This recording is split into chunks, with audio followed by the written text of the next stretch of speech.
Good afternoon, everyone. Assalamualaikum warahmatullahi wabarakatuh. I hope everyone here, as mentioned before, are in very good spirit because we are now about to commence our main session, which is the dialogue session. First of all, I would like to introduce myself. My name is Sarah Wayne, and it is an honor for me to be your moderator for this discussion this afternoon. And once again, welcome to the high-level policy dialogue, Indonesian palm oil sustainability to address the EU deforestation free regulation and FOLU Net Sync 2030. Before we start, can I have a round of applause for our wonderful discussion this afternoon? Dan juga untuk cek, Bapak Ibu biasanya jam segini kalau bulan puasa, if we are in the fasting month, we tend to become a little bit sleepy. But it seems everyone here is still enthusiastic to continue with our dialogue. All right, ladies and gentlemen, we will begin our first session, for there will be 3 sessions, and I'd like to inform you that the dialogue or the discussion will be conducted in 2 languages, both in Bahasa and also English. And as you have here, your interpretation feature and also interpretation tools, please do use them and also choose whichever language fits the most for you personally. And ladies and gentlemen, for our first session, the policy dialogue will be speaking about deforestation-free palm oil supply chains and also trade. And before I also invite and also tell you who are our speakers for our first session, first of all, I would like to probably give you a background regarding our first topic.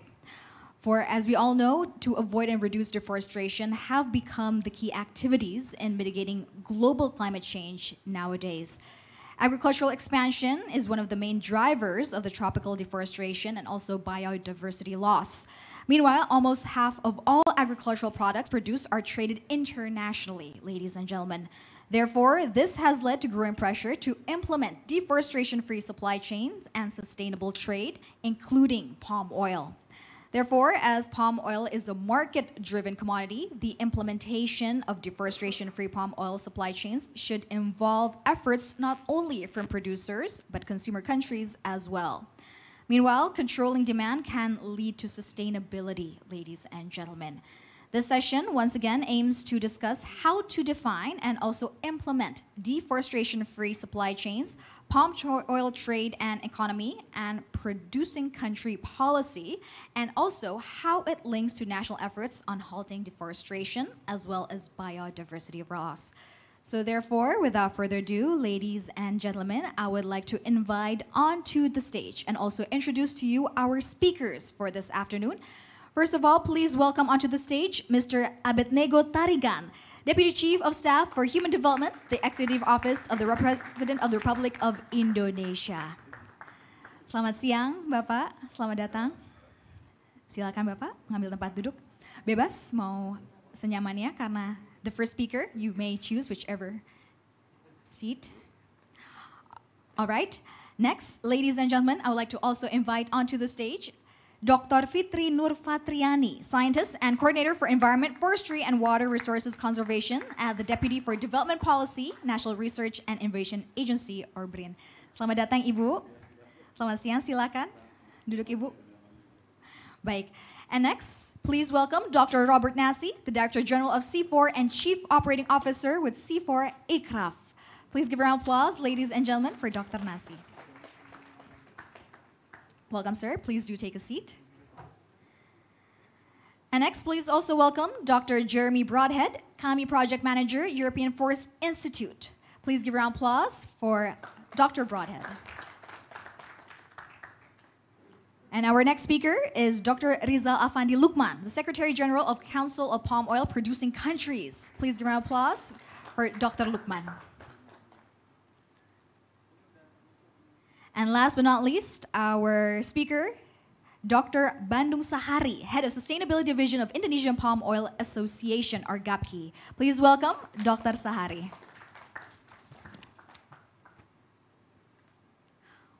Welcome, sir, and please do take a seat.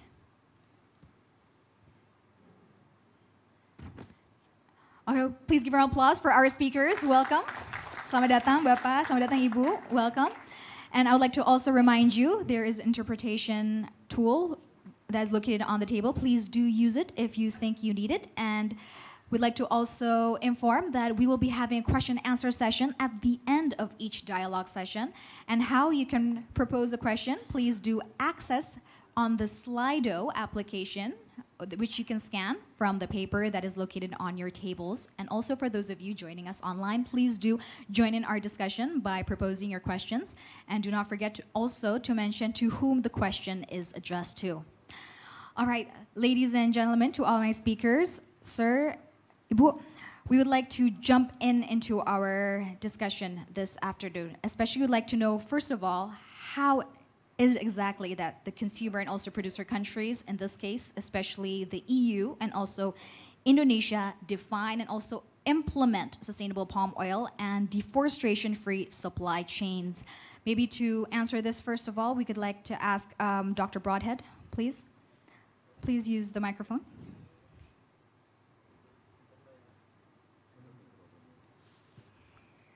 Hello, hello. Yes. Okay, thank you.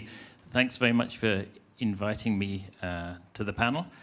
I would start by saying quickly, I think the other panelists will say more about this, but just to quickly encapsulate the point about sustainability, I think we can quickly say that it's about not taking more than can be replaced in providing for people and society. But it is a multifaceted concept, and it means different things to different people, and therefore definitions are important. And with the progress that's been made over the past decades in reducing poverty, there's been a shift to focusing more on environmental protection and climate change. And as we've heard, of course, this afternoon, one of the drivers of climate change is deforestation. So in the context of Indonesia, EU supply chains of palm oil, there are two important definitions that I want to focus on.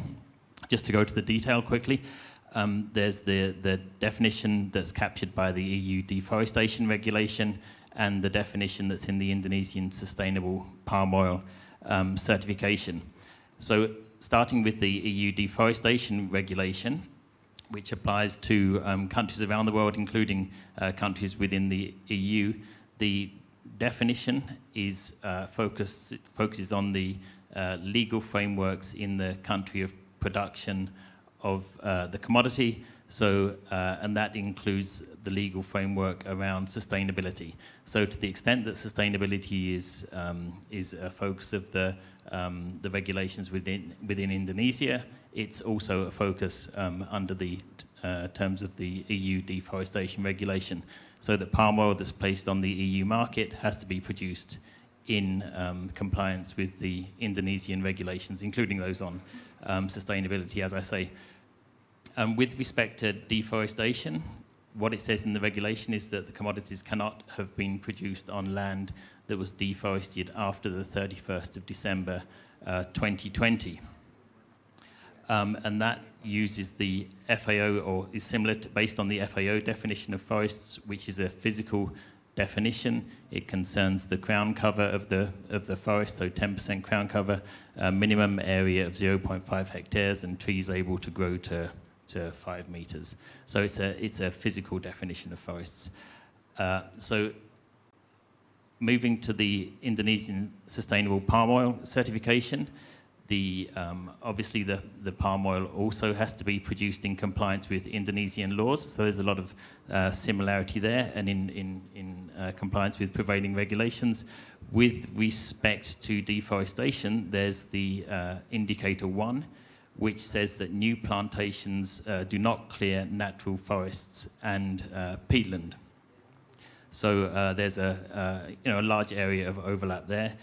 Also contained in the Indonesian Sustainable Palm Oil certification is requirements for good agricultural practices, environmental management, labour and social responsibilities, and transparency. So there is significant overlap in the definitions from the EU Deforestation Regulation and the ISPO certification. However, there are differences in the precise definition. To a certain extent, the forests in Indonesia are classified according to administrative designation, and we have the forest zone and the kawasan hutan and so on. And so there's a difference between that and what we have under the EU deforestation regulation. Also, under the Indonesian Sustainable Palm Oil Certification, there's no deforestation cutoff date, and the deforestation requirements don't apply to smallholders. So there are some differences there, and there's also, of course, there's work to be done on traceability and on certification.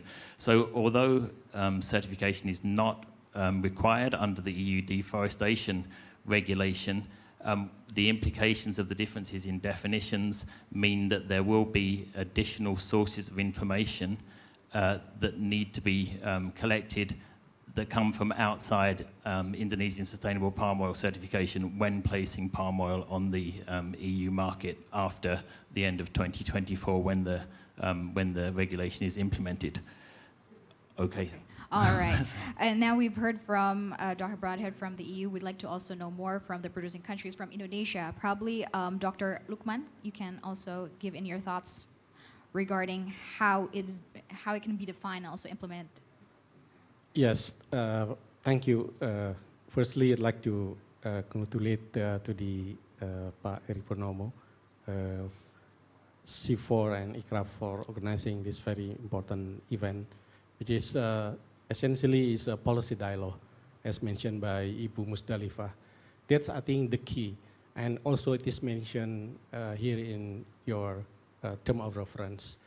As the palm oil is a market-driven commodity, the implementation of deforestation-free palm oil supply chain should involve efforts not only from producers, but consumer countries as well. So exactly. So the policy dialogue is very important. So no one side can impose any restriction, any standard without consulting, without communicating with the other side. That's very important. So that's why I think today is a very important event to have this policy dialogue. And much has been said by Ibu Musdalifah earlier that the effort done by the government of Indonesia, as well as because I'm representing not only Indonesia but also Malaysia. So both countries have been make such a great effort in promoting the sustainable palm oil, respectively, by such long effort since a couple years ago to promote the sustainable palm oil. So, respectively, we already have the national certification scheme, so-called ISPO for Indonesia and MSPO for Malaysia. Therefore, I think EU also need to listen and also to look into what kind of effort that has been done by Indonesia as well as Malaysia in meeting the sustainability standard. So I think the next question after the formal implementing regulation will be adopted is how this national certification scheme can meet the EU deforestation regulation. I think that's the key. So three important aspects that need to be fulfilled by the EU deforestation regulation. The first one is the cut-off date, which is very important. Either ISPO or MSPO need to comply with this cut-off date, which is December 2020. Second is the land legality. I think respectively ISPO or MSPO, before one of the important requirements before getting this certification scheme is to get the clear and clean status for the land legality. So therefore, two aspects already, I think, is already there.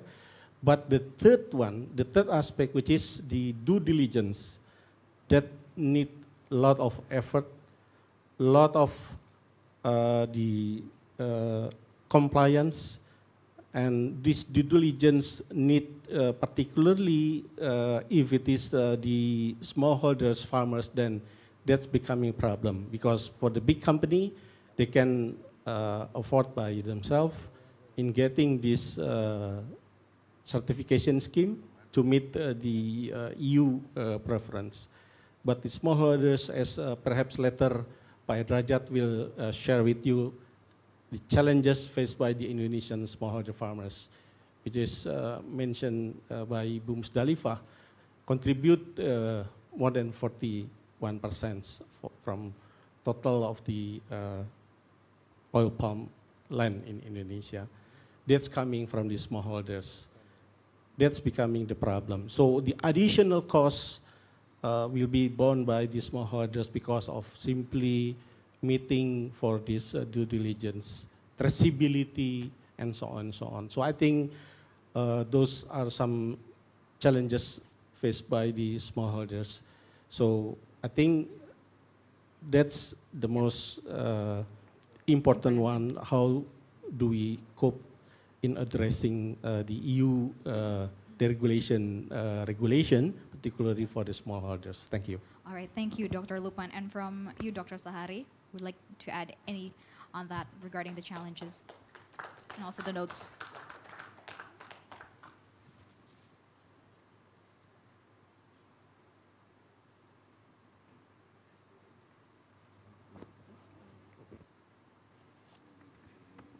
Hello? Okay. Thank you. Thank you very much for the opportunity given to me. So then, but I would like to do the campur-campur bahasa Indonesia and also bahasa Inggris. Because of most of us, I think a lot of us from Indonesians.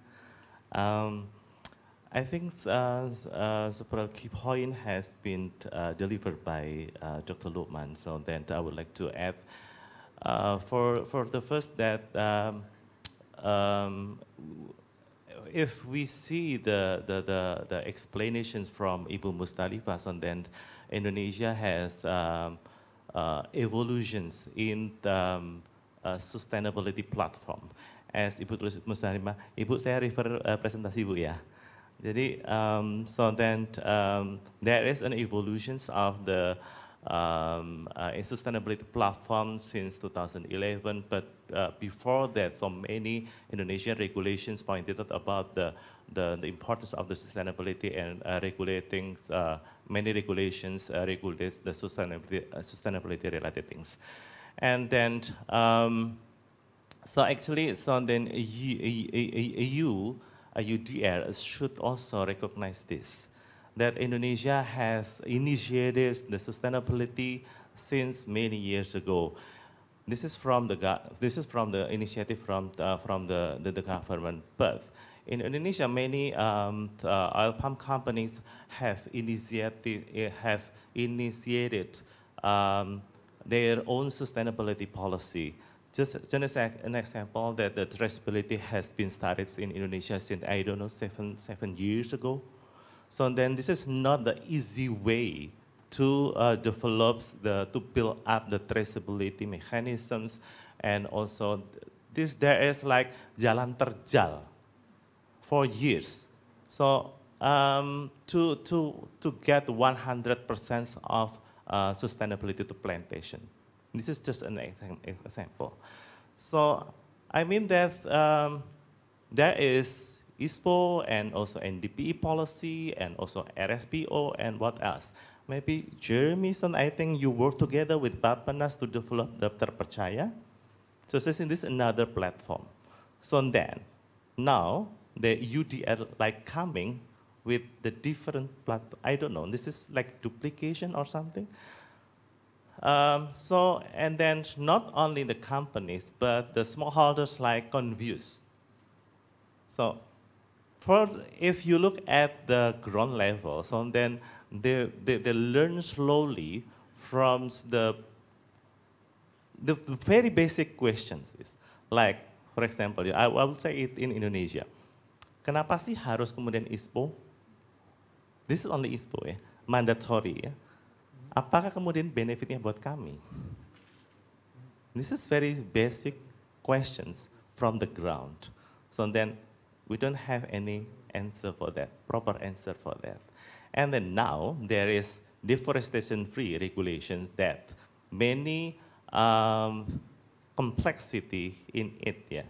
So just saying, mau free deforestation-nya gimana, mau segregasinya gimana.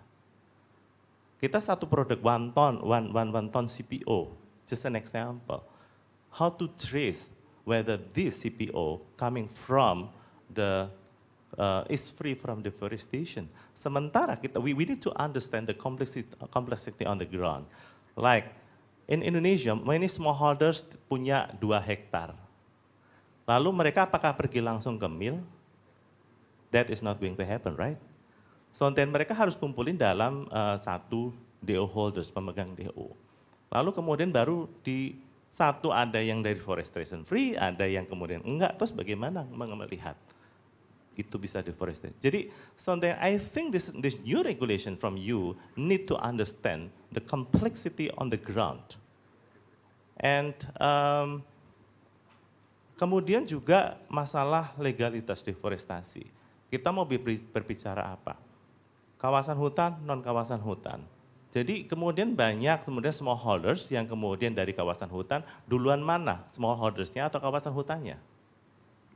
Jadi kalau kemudian mereka sudah lama di situ, tapi tiba-tiba itu didefine sebagai kawasan hutan, but then apa yang terjadi? Lalu kemudian bagaimana the company itself?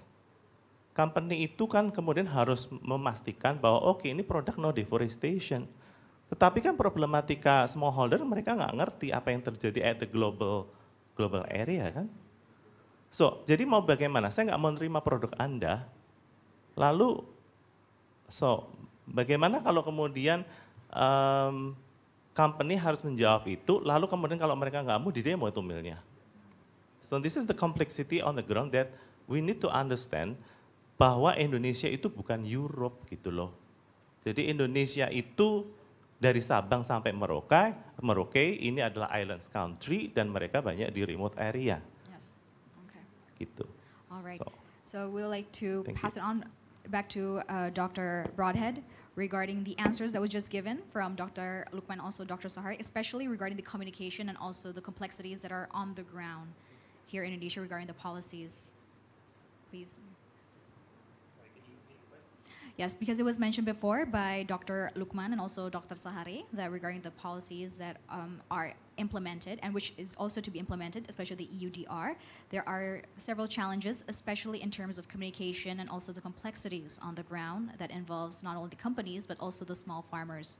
How do you think can be answered through this? Can you Has it gone flat? Yes. Okay, sorry. Yes. There's a lot of complexities. I think the number one thing that we can do in the CAMI project is to encourage communication and awareness raising to transfer information about the situation in Indonesia to global markets, stakeholders and supply chains, and also to try and help understanding of the regulations in global markets in the Indonesian context. But I do understand that there's a lot of complexities in the districts, and there are people in far-flung places, and implementing traceability systems is a difficult thing to do, and we can try and help to transfer information on that and ensure that people understand, the policymakers can understand what's going on. We're also working with our partners, Survey Indonesia, to try and come up with some solutions on those issues. But yeah, I think the first idea has to be that communication needs to continue so that everyone understands what's happening, and then the policy can hopefully reach the targets that we've heard from the opening address today are jointly held by many countries around the world, so that those targets are met and the regulations don't become make things more difficult. All Right. Okay. Thank you, Dr. Broadhead. And of course, the key that we would like to also implement is of course sustainability atau kesinambungan, Bapak dan Ibu. We'd like to also talk about the policies here in Indonesia atau kebijakan-kebijakan yang ada di Indonesia. Oleh karena itu, I would like to also ask Mr. Abednego Tarigan from. Silakan Bapak bersiap dulu untuk mikrofonnya. Di sini kita ingin bertanya terkait dengan kebijakan dan juga pencapaian yang sudah Indonesia capai, terutama terkait dengan sawit berkelanjutan, dengan penghentian deforestasi dan juga kehilangan keanekaragaman yang seringkali ini dibicarakan, terutama di skala global. Baik, terima kasih Sarah. Selamat siang Bapak Ibu semua. Assalamualaikum warahmatullahi wabarakatuh. I will speak in bahasa. Kalau kita lihat di dalam proses perjalanan, dalam arti pengelolaan hutan dan sawit misalnya begitu ya, kita sebenarnya menemukan banyak sekali milestone yang penting di dalam konteks kebijakan kita. Pertama dulu waktu diawali dengan era Pak SBY yaitu moratorium hutan primer, itu satu. Kemudian kita eskalasi juga dengan adanya moratorium sawit, yang istilahnya bahasanya itu sebenarnya penundaan izin baru dan peningkatan produktivitas. Kemudian dalam selanjutnya ada banyak sekali kebijakan-kebijakan pemerintah yang memang bergerak ke arah sustainability. Termasuk juga kebijakan yang nggak langsung dengan sawit, tetapi kontribusi mendorong sustainability itu. Misalnya bagaimana kita mendorong restorasi gambut misalnya, gitu ya. Dan apa yang kita lihat hari ini juga menunjukkan satu hasil, terlepas itu apakah sangat memuaskan, kurang memuaskan, itu memang masih relatif begitu kira-kira gitu ya. Tetapi menunjukkan satu keadaan di mana kita punya komitmen dan concern terhadap itu. Misalnya kita lihat bagaimana deforestasi kita juga turun misalnya satu ya. Kemudian yang kedua juga bagaimana misalnya yang akan kita hadapi yang kita sudah antisipasi ini kebakaran hutan dan lahan misalnya ya. Itu ya. Kemudian yang ketiga juga misalnya kita masuk ke dalam isu-isu yang berkaitan dengan bagaimana pendanaan yang berkelanjutan di dalam sektor sawit ini. Misalnya dengan ada BPD PKS, bahwa ada petani nggak puas dan lain sebagainya, itu kita akui ada situasi itu. Tetapi secara prinsip pemerintah itu menempatkan di dalam perbaikan tata kelola sawit itu levelnya presiden, Prof. Eri. Ya, Perpres, Impres gitu ya. Dan ada kemudian ditindaklanjutin oleh Permen. Karena itu juga saya berkepentingan untuk hadir di sini karena banyak sekali kebijakan itu levelnya level presiden begitu. Dan kemudian di tahun 2019 Bapak Presiden juga sudah mengeluarkan pernyataan bahwa kita fokus kepada produktivitas. Itu kenapa Bapak Presiden mendorong sekali bagaimana kita melakukan peremajaan perkebunan kelapa sawit. Tentu pertanyaannya lagi, ya tapi peremajaannya juga agak lambat dan lain sebagainya. Nah ini memang menjadi sesuatu yang penting untuk kita perhatikan. Tadi juga misalnya disebutkan juga misalnya tadi disinggung oleh dari Gapki soal legalitas misalnya. Kita juga dulu di tahun 2017 mengeluarkan Perpres yang namanya Perpres Penyelesaian Penguasaan Tanah dalam Kawasan Hutan misalnya. Nah itu juga berkaitan dengan penguasaan sawit di dalam kawasan hutan. Nah sekarang di dalam Undang-Undang Cipta Kerja yang kemudian direvisi melalui Perpu Cipta Kerja itu juga berupaya untuk menjawab persoalan itu. Jadi kalau dilihat di dalam seluruh prosesnya itu kita memang menempatkan komitmen kita bagaimana mendorong sustainability itu tuh sebenarnya jejak policy-nya ada dan clear gitu. Dan levelnya itu level presiden sampai level di tingkat daerah. Misalnya beberapa provinsi mengeluarkan kebijakan-kebijakan untuk itu. Mungkin itu yang bisa saya jawab sementara. Baik, sebelum kita gali lebih dalam lagi, mungkin dari Dr. Fitri ada yang ingin ditambahkan terkait dengan kebijakan dan juga capaian? Thank you, Mbak Sarah. First of all, I would like to thank to Mr. Professor Heri Purnomo and also CIFOR for having me. I'm representing the Deputy Chairman of Development Policy National Research and Innovation Agency or BRIN. Previously, Bu Musdalifa and also Pak Abednego has already explained well regarding the key policies and also some achievement. Maybe I would like to highlight several key policies. So the first one is the government of Indonesia has already improved the Indonesia Sustainable Palm Oil Certification System by issuing the presidential instruction and in new ISPO regulation there are some improvement that requires all the palm oil stakeholders or business actors requires the ISPO certification system as a mandatory for all the stakeholders, business actors in palm oil, including the smallholder with the period of transition of 5 years. And then the other improvement of the new ISPO is the improving the principle and criteria, and also the certification body is already certified by the National Accreditation Committee. And another key policy is the government also has already declared the National Action Plan of Sustainable Palm Oil.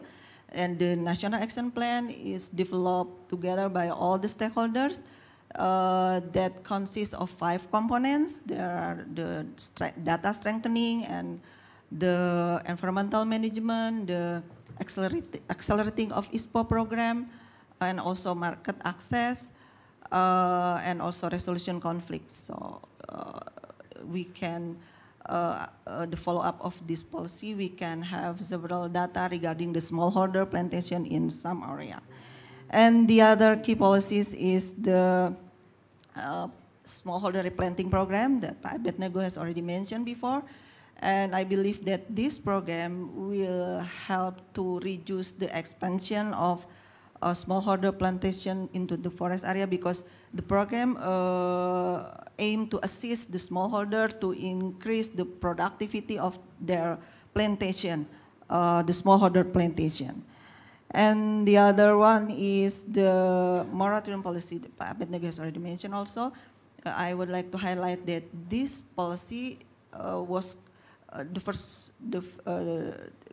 is issued on 2011, and it was consecutively amended in 2015 and 2017, and in 2019 the government issued the presidential instruction to stop permanently the new license or granting new concession on the primary forest and peatlands. So this is demonstrate how the government are really concerned about the peatland protection and also primary forests. And the other one is the commitment of government Indonesia in reducing the emission reduction target, reducing the greenhouse gas emission. So the government have formulated several strategies to achieve the target, and the forest and land use sector, or FOLU sector, is one of the sector that can play a big role to achieve that target. And maybe the palm oil sector can contribute in that sector to achieve the target by reducing the deforestation rate in the peatland and mineral land, and also by conserving and preventing the high conservation value area in the palm oil plantation area. That I think that's already implemented in several palm oil plantation area in Indonesia. Yes, and also the other one is the government also put attention to the palm oil governance by issuing the presidential instruction regarding the postponement and evaluation of palm oil permit. So the follow-up from this policy is we have data of the compliance from the palm oil sector's business, business actors with the regulation. Okay, thank you, Dr. Nurfatriani. So as we have heard from both answers, that the government, the Indonesian government, from our national policies, has shown its commitment and also its concern, especially from the presidential level and a scale down to the lower levels, but it's now how to integrate all those policies so we can achieve. Therefore, we'd like to ask regarding integration, because we have heard from the global side and also the national side. Dr. Nasi, what exactly is the condition of the gap that exists today, especially in terms of integration of all the policies, both on the global scale and also the Indonesian scale, so we can also achieve sustainable palm oil and also to halt deforestation? That's a bit of a difficult question.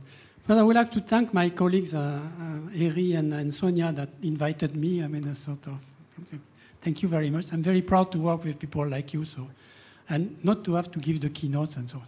I enjoyed it. First, I mean, to go back to what Ibu Musdalifa said, I mean, there is a long history of agriculture and deforestation. And it's something that we tend to forget, is that most of Europe has been deforested for agriculture. And a large extent also for industrial revolution. But fundamentally, if you can ask the question back, I mean, is there any wheat or potato or thing that is produced in Europe or in the US that is coming from a land that was not a forest before? And so then you come to the next point, which is that, yeah, now 80% of the deforestation happening in tropical forests is linked to agriculture. And not only palm oil, I mean, the biggest culprit is cattle, then you have soya, but also rice, and so. And you know that tropical forests, they contain 80% of the biodiversity, so 80-80. So you see immediately the link between this whole issue of deforestation-free value chain and biodiversity, which becomes more and more important. Indonesia is a signatory of the CBD, is a signatory of the Glasgow Declaration, where biodiversity, conservation of biodiversity becomes a very important issue in addition to climate change. Now, in terms of the integration, I mean, the feeling you have when you look from an external perspective is that it's a bit of a death dialogue. I mean,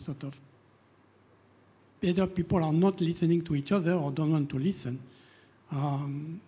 The EU EUDR is probably a good intention, a good development in terms of trying to reduce deforestation, but I think it can have some poor effect because it has not been really developed in consultation with the producer countries, like Indonesia.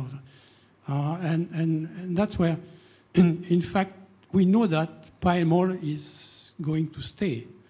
We know that palm oil is a very good product. You produce 40% of the vegetable in the world on 6% of the area cultivated in vegetable oil. If you want to replace palm oil by any other plant, you need 10 times the area, whether they come from a temperate country or tropical forest. Still, there will be some big area that will be modified. So the question is that, how do you make the production of palm oil more biodiversity friendly, more climate friendly, and less deforestation embedded? And I think that's the real question. How do you improve rather than say, okay, if you don't follow what I say, I'm not buying your product. And I think that's what is missing, I think, if you call this big issue of integration. Is that how can we improve the way palm oil is produced? And I think there is no some sort of malediction or no doom. I mean, you can't produce oil palm in systems that are much beneficial for biodiversity, for livelihood, and you don't need to have large monoculture. You can have agroforestry system. You can put tree island in the plantation. You will increase biodiversity. You will not reduce the production at the landscape level. And that's a thing that should be part and parcel of the whole regulations. Not simply saying, you have to tell me where your product is coming from. It is coming from but you have to tell me, I mean, how have you produced your product? Because fundamentally, it's a lot of the oil palm that is produced in Indonesia has been deforested before 31st of December 2020.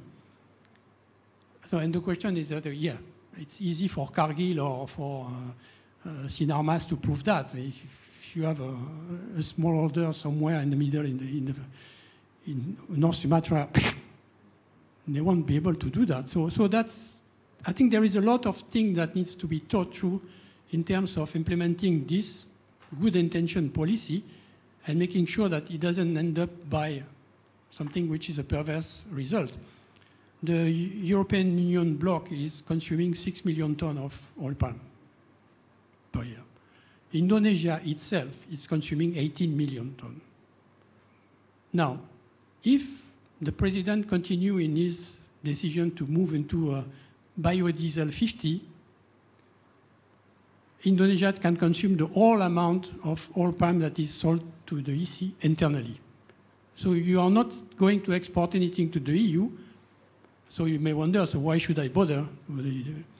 And then on the other side, I mean, a sort of where the 6 million tons of vegetal oil that the EU is consuming are going to come from, if they are not coming from better managed, sustainably managed Indonesia plantation. And so this whole thing, it needs to be more thinking and more thoughtful and really a true dialogue. That's what we are trying to discuss here. Through dialogue and communication. All right, we'd like to also ask Bapak Abednego, kalau misalkan dari sisi Indonesia sendiri, sebenarnya apa kesenjangannya Pak, sehingga tidak atau sulit terjadi integrasi dari kebijakan secara global dan juga skala nasional? Kalau disebut integrasi dan kesulitannya, mungkin yang perlu mendapat perhatian kita adalah berkaitan dengan prioritas. Mungkin prioritas di EU dengan prioritas Indonesia bisa jadi berbeda di dalam menghadapi persoalan ini. Ini yang sering sekali juga kita abai di dalam konteks melihat itu. Mungkin kita memahami bahwa di Eropa ini juga kebijakan ini pasti tuntutan konstituen politik pastinya kan. Karena consumer yang sekaligus juga konstituen minta produk yang lebih bersih dan lain sebagainya. Itu legal saja, sah saja itu gitu ya. Tetapi juga menjadi tanggung jawab pemerintah kedua belah pihak, dalam hal ini EU misalnya juga harus melihat bahwa kami punya prioritas juga di dalam kerja-kerja di dalam mendorong sustainability. Tadi saya sudah sampaikan misalnya soal legalitas misalnya Pak. Itu masih PR yang besar sekali yang harus kami kerjakan gitu ya. Nah kemudian yang kedua, bagaimana kami menghadapi peremajaan perkebunan yang juga ini kami harus masih kerjakan untuk itu. Nah oleh sebab itu dan apa yang kami sampaikan ini juga menjadi sesuatu yang penting untuk diperhatikan. Dalam hal ini bagaimana kepentingan antar negara, prioritas tiap negara, dan sumber daya yang dimiliki oleh itu. Jangan sampai nanti misalnya ada kebijakan yang justru menjadi beban, yang akhirnya agenda itu nggak jalan apapun gitu loh. Yang akhirnya kita akan sibuk mencari kesalahan-kesalahan dan problem itu ada di mana. Nah ini memang menjadi satu hal yang perlu untuk diperhatikan bahwa kami secara simultan begitu ya, mendorong untuk bagaimana perbaikan-perbaikan itu dijalankan. Soal upaya untuk mengintegrasikan itu misalnya juga dulu ketika kebijakan ISPO misalnya, rencana aksi kebun sawit berkelanjutan, itu upaya-upaya untuk bagaimana mengintegrasikan proses itu gitu ya. Tapi kami tahu bahwa masih banyak juga yang merasa belum puas gitu ya, masih banyak kritik untuk itu. Tetapi pergerakannya ini yang memang harus didorong. Misalnya saya beberapa waktu yang lalu itu dengan beberapa kampus, termasuk juga dengan Sinarmas misalnya, membicarakan diskusi kami soal bagaimana mengentaskan kemiskinan di kawasan perkebunan misalnya. Diskusinya itu di sana gitu ya. Tapi kemudian tiba-tiba datang deforestation free palm oil supply chain misalnya gitu. Ini apa impactnya terhadap prioritas yang sedang bergerak atau berproses di dalam mendorong bagaimana ekosistem dan sektor sawit yang lebih sehat misalnya. Ini yang kami bayangkan itu berharap juga bahwa negara-negara Uni Eropa itu juga mempertimbangkan konsekuensi beban dan kemudian sekaligus juga resources yang dibutuhkan di dalam proses ini gitu. Jadi nggak bisa hanya menempatkan bahwa ini konstituen kami, konsumer kami yang sekaligus juga konstituen nuntut bahwa bebas dari deforestasi, kalian harus mengikuti untuk itu gitu ya. Nah kita tahu bahwa di dalam situasi sekarang itu kami sangat menyadari bahwa tidak ada orang yang benar-benar independen gitu ya. Tapi saya yakin kita semua juga interdependensi, saling ketergantungan juga gitu ya. Oleh sebab itu ini memang tadi yang dialog itu menjadi sangat penting kami untuk bisa sama-sama bagaimana melihat situasi dan prioritas yang ditangani di setiap negara seperti Indonesia. Tentu kami beda juga nanti kita bicara di Brasil atau di negara-negara lain gitu loh. Mungkin itu, makasih. Baik, terima kasih Bapak. Dan berikutnya, next we will open the session for the question and answer session. Ladies and gentlemen, Bapak dan Ibu, kami sekarang akan membuka sesi diskusi. Once again, you may propose your questions by accessing the Slido, by scanning the barcode that is located on top of your table. And for the committee, we would like to please do show, are there any questions that have been submitted through Slido? Once again, to all the committee.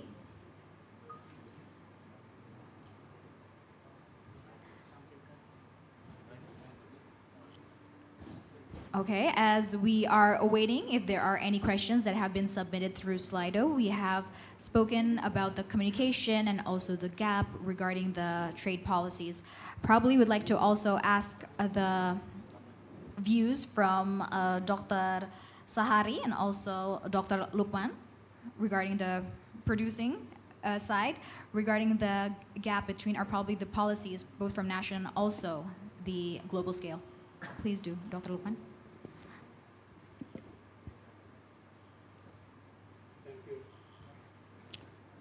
Thank you. Addressing the gap between the producing countries' sustainability standard and the consuming countries' regulation, which is in this case EU deforestation regulation. The Secretariat of CIFOR-ICRAF highlight three things. The first one, EU need to recognize the national standard as compliance for the EUDR. Secondly, smallholders must be exempted from the geolocation and other requirements under the EUDR, because this is a significant element of the regulation when it's come into force. Palm oil has been the source of living for millions of smallholders, that has been mentioned by Ibu Musdalifah. And also, it's been proven that palm oil contributes to the poverty alleviation in the producing countries. And the third one is the producing countries are implementing sustainability certification as well as continuous measure against environmental degradation. Indonesia and Malaysia should not be considered as a high-risk country for the deforestation. And therefore, closer engagement with EU is very important. One of these engagement with EU is with Pak Jeremy under the KAMI projects. We really appreciate the works done under the KAMI projects that's already developed 23 indicators, not only on the environmental aspect, but also economical, social, as well as the governance of the palm oil sector. So therefore, I think the finding which is resulted in 23 indicators are serve very important study and outcomes that need to be also learned and also knows by our colleague at the EU countries, because EU deforestation is only one aspect of the palm oil, which is already there. But don't forget the social, the economical, as well as the governance aspect, the role of palm oil in the country. So we would like to continue our engagement with the EU side, including KAMI projects.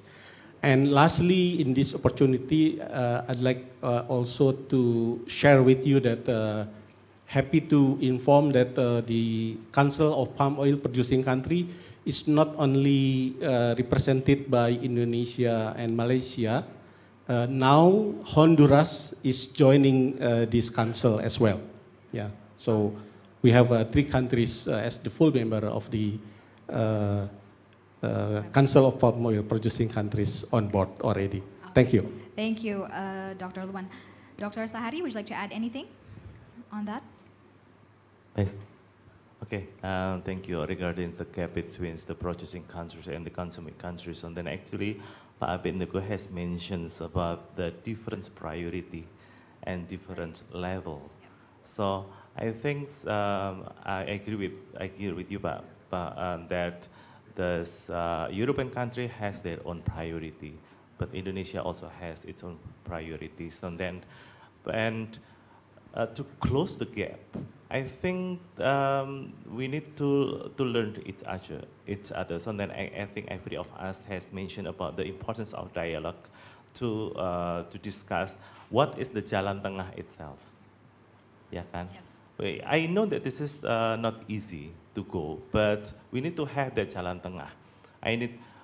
As a nation, we need to understand the market demand in the Europe, but at the same time, Europe need to understand also the complexity in Indonesia. So then, but I think we need to be in the same page that all of us need to get the sustainability. So the key important thing is, what is the sustainability in this area, and how to define the sustainability. Maybe deforestation-free product is one of indicator of the sustainability, but we need to have that jalan tengah itself. Okay, thank you. Thank you, jalan tengah. All right, and now we'd like to see right behind you on the screen. Here are the questions that have been submitted from the participants. We can start probably with a few questions regarding the time limit as well. Probably we can see what is the current Indonesian government position to deliver these messaging to EU Parliament? Are we engaging? How feasible is agroforestry for independent smallholders? Probably Bapak Abednego bisa menjawab ini, Bapak? Tentu kalau dilihat itu ya, kami akan menggunakan mekanisme yang ada. Komplain sudah pasti misalnya digunakan. Dialog juga diperlukan. Nah, lagi-lagi memang menjadi satu hal yang penting bahwa proses yang ada di dalam negeri juga ini sampai sekarang misalnya ya, saya melihat misalnya bagaimana acknowledge kita terhadap proses di tingkat global sebenarnya terhadap proses yang ada di Indonesia. Ini kami sampai hari ini juga belum menemukan satu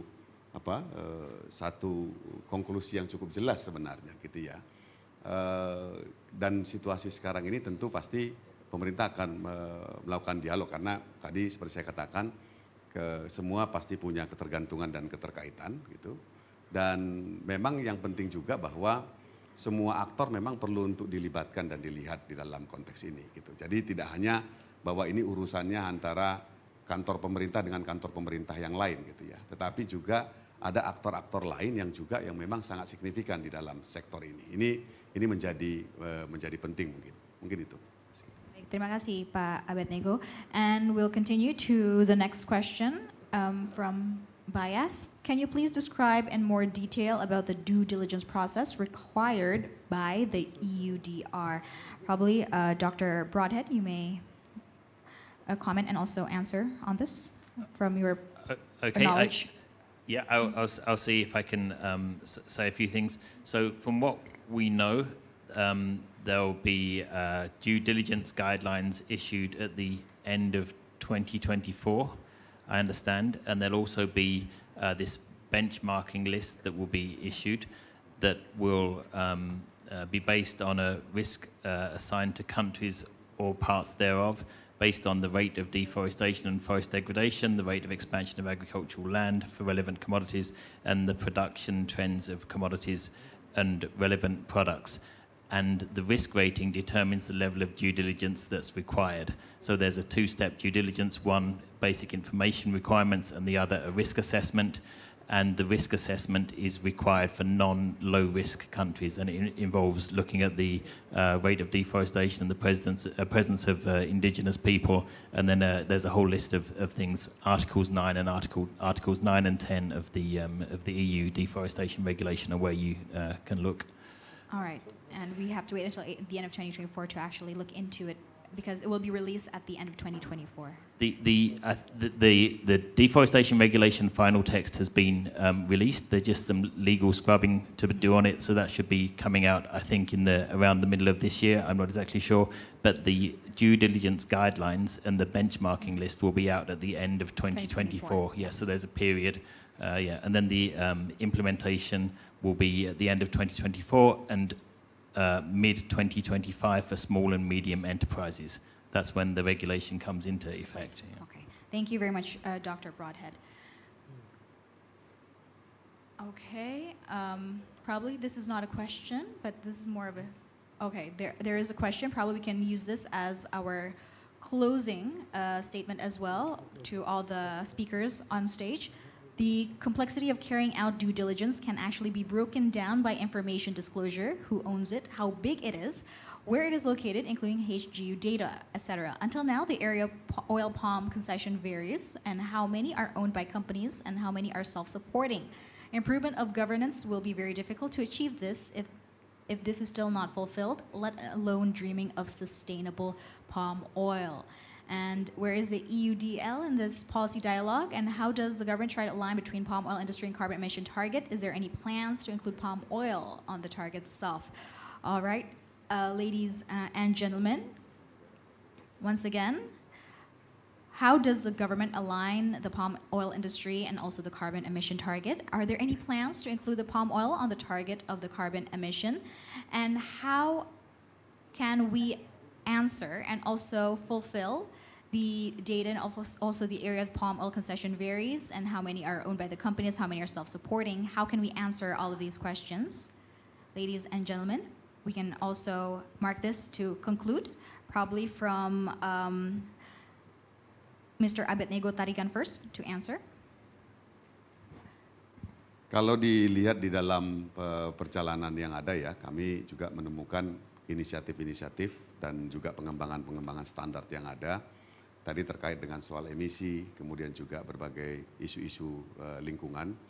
Kami melihat dalam situasi yang memang sedang bergerak untuk cepat. Tapi lagi-lagi kami sangat concern karena seperti saya sampaikan di awal, ada banyak sekali kebijakan berkaitan dengan sustainability palm oil ini levelnya di tingkat presiden, dan itu juga kenapa saya mau menghadiri selain karena Pak Prof Heri teman begitu ya, itu untuk melihat juga sejauh mana sebenarnya landscape soal perdebatan ini gitu ya, itu satu. Kemudian yang kedua tentu soal sumber daya, kerangka waktu, dan siapa yang konsekuensi yang mungkin muncul. Ini sesuatu yang selalu menjadi pertimbangan dan yang perlu kami lihat di tengah ada banyak hal yang sedang berproses untuk dilakukan pembenahan. Misalnya seperti saya katakan tadi, soal berbagai isu soal bagaimana rantai suplai yang lebih berkeadilan dengan petani. Ini juga satu isu yang sedang berjalan dan sedang berproses misalnya. Kenapa misalnya di level presiden,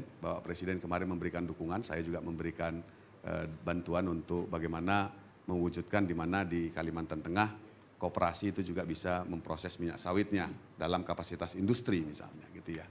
Dan berbagai upaya-upaya lain. Nah tentu kami melihat bahwa proses dialog itu menjadi sangat penting, dan kami tentu punya perhatian khusus juga terkait dengan bagaimana pelibatan para pihak lain di dalam mendorong isu-isu sustainability ini.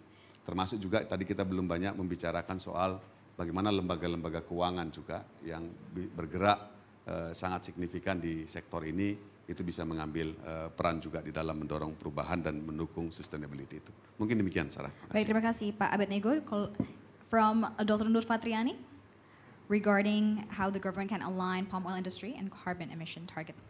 Yeah, as I mentioned before, that our government has already formulated several strategies to achieve the enhanced NDC target through some activities, for example, the reducing rate of deforestation, and also the protecting and restoration of peatlands. So the palm oil sector really play a big role in that activities by not clearing the forest for the palm oil plantation, and also by conserving and preventing the high conservation value area in the palm oil plantation area, and also by controlling the land fire in the palm oil plantation, and also by there are some formulations, some calculation regarding the emission reduction that is targeted from the palm oil sector. So the palm oil sector has been included in the government strategy to achieve the emission reduction target. All right, thank you very much, Dr. Nur Fatriani.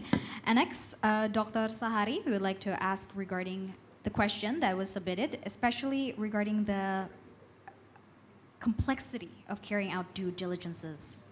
Kompleksitasnya, terutama banyak sekali perbedaan-perbedaan dari karakteristik plantation, palm oil plantation itself. Yeah, I think complexity is already there. So then this, you like adding the complexity on the complexity. So, but it doesn't mean that itu nggak bisa diselesaikan gitu. Jadi so I think that by learning dan kemudian membuat itu menjadi lebih clear dan kemudian tadi jalan tengah menjadi sangat penting untuk mengatasi kompleksiti itu. Tapi kemudian just give us time to understand, to learn. Jadi kalau kemudian EUDR mau diaplikasikan sekarang ya nggak appropriate gitu. So then we need to give the smallholders time to develop, to learn, to understand what is this. Kemarin ISPO, RSPO, kemudian ada terpercaya, tiba-tiba lagi ada deforestation free product. So then, and we need to carefully look at the methodology and also the mechanism, whether this is applicable on the ground or not. So, yes. All right. Thank you. Give us time to also benar-benar mempelajari ya Pak ya, memberikan waktu. Baik, next Dr. Lukman, additional thoughts on this? I'd like to share with you on the engagement with EU. In fact, our ministers from Indonesia as well as from Malaysia, led by our coordinating minister for economic affairs, Pak Erlangga, as well as in Malaysia, Deputy Prime Ministers and Minister of Plantation and Commodities, going to have a joint mission to Brussels at the end of May. So it's part of the engagement with the EU, going to meet some commissioners, with some member of European parliaments, as well as also a meeting with the palm oil stakeholders, with the GSO, with the industry. Generally speaking, our export from Indonesia as well as from Malaysia to Europe is declining, generally speaking. The crude significantly declining, but refined is increasing, but all in all is declining. Meaning that the European market now is less important, yeah, given the fact that the market share is declining. So in addition to having this engagement with you, of course, we also promoting engagement with the other consuming countries, India, China, Pakistan as well. Yeah, so I think this also going to reduce the tension between the producing countries and the consuming countries. So hopefully, thank you. All right, thank you, Dr. Lukman. And Dr. Broadhead. Thank you. Yes, I think with respect to the complexity of due diligence, I think there's a few gaps that we've already heard about around legality. So there's some oil palm in the Kawasan Hutan area that is not clear on the legality of the palm oil coming from that area. There's some gaps around the definition of deforestation, and also traceability is a difficult one to solve. But I think we've got to remember that there's only about 12% of Indonesia's palm oil goes to the EU. So it doesn't mean that everyone has to be compliant, by the end of 2024. I think that's something that is not often brought up in the conversation.